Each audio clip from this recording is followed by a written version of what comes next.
Hey guys, Michael J. Crawford here, and welcome to part 22 of our side-by-side comparison of Airplane and Zero Hour. In this one, it's kind of an interesting one in that it shows a key difference between Zero Hour and Airplane, which is that Airplane obviously tries to trim down the story to its bare essentials in order to save room for all the various jokes that they're going to throw in. While Zero Hour was going for a idea where we want to see really how do people deal with these types of emergency situations. So Zero Hour goes through the trouble of showing a lot more detail than Airplane. And a great example is in this sequence when we actually see how to turn on the de-icer in a DC-4. Something that most movies wouldn't bother with to get into that level of detail.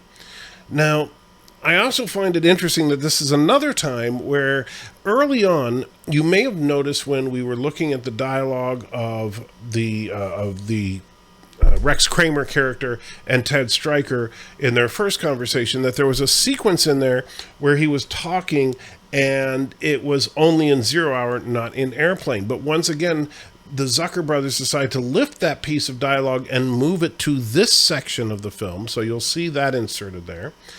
And it ends with a line that, quite frankly, is another one I'm very surprised was actually in the original, because the line sounds like something that was written for comedic effect. Well, I was really thinking about the fact that it was originally written in the 1950s. So, different era, different way of thinking. The radio's all yours now. And keep an eye on that number 3 engine gauge over there. It's running a little hot. Keep your eye on that airspeed. Listen, I got a lot of work to do with this man, but we might as well start planning the approach and the landing while there's plenty of time. Get the chief radar operator up here, will you? Tell him I want to talk to him. Hello, Stryker. How you making out? You got the feel of it yet? Tell him we're on manual now, trying out some shallow turns.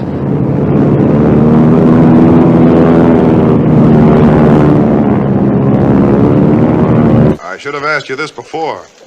Stryker, before we start, I'd like to say something. I know that right now things must look pretty rough up there. But if you do what I tell you, when I tell you to do it, there's no reason why you shouldn't have complete confidence in your chances to come out of this thing alive and in one piece. Stryker, what kind of weather you in up there? Rain. A little ice. And a little ice.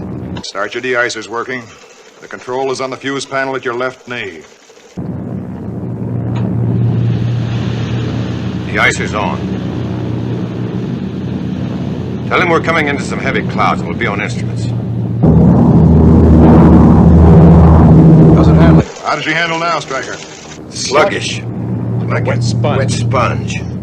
Sluggish like a wet sponge. So you'd think I would do a clever sign-off or something, but no. That's just what you'd expect me to do.